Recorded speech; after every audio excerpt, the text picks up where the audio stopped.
Sa iba pang balita, kinukwestiyon ng PAO lawyer na kumakatawan kina Maria Cristina Serio ang validity ng sinumpaang salaysay ni Mary Jane Veloso na isinumite sa Department of Justice o DOJ.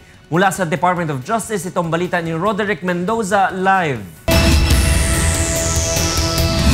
Roderick, good evening. Atty. Reg, magandang gabi. Hinihiling nga ng PAO lawyer na kumakatawan dito kina Maria Cristina Sergio at Julius Lacanilaw na huwag ikonsidera ng DOJ itong sinumpaang salaysay ni Mary Jane Veloso na isinumite dito sa piskalya para sa preliminary investigation.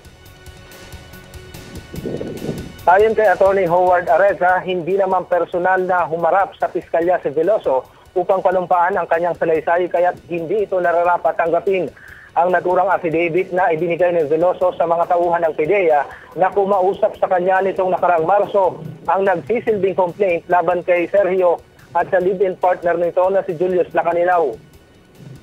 It would be unfair for our clients, the respondents, to be compelled to answer and respond to that affidavit considering na tinransmit ng PIDEA to the NBI yon. In fact, that is one of the grounds for the outright dismissal of the complaint if there is no personal appearance of the complainant, the alleged complainant. Ayon pa sa PAO lawyer, nais lamang nilang masunod ang tamang proseso at maging patas sa kanilang kliyente. Ayon naman sa abogado ng mga Veloso, alam ng lahat na nakakulong sa Indonesia si Mary Jane at teknikalidad lamang ang habol ng abogado ni Sergio. Tiwala umano sila na malakas ang kanilang kaso laban sa mga umano'y recruiter ng Veloso kahit pa ipagpalagay na hindi ikonsidera ang salaysay nito. Ang sabi dun sa anti-trafficking law, even yung mga kamag-anak can file. So you can prove it with through other evidence.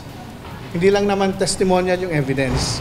Pero malakas ang namin na walang technical questions na maaaring magpa-exclude doon sa testimony ni Mary Jane.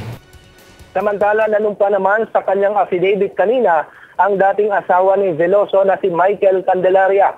Isinalaysay nito kung paano nila nakilala si Sergio at paano na-recruit si Mary Jane. Noong May 2010 umano, matapos mabalitaang nakakulong na sa Indonesia si Mary Jane, inamin umano ni Sergio na miyembro ito ng isang malaking sindikato. Pinagsabihan pa umano silang manahimik at huwag ipaalam sa media ang nangyari dahil kung hindi ay iisa-isahin sila ng sindikato. At Red, sa susunod na Miyerkules ay nakatakda namang magsumite ng kanilang counter affidavit itong sina Sergio dito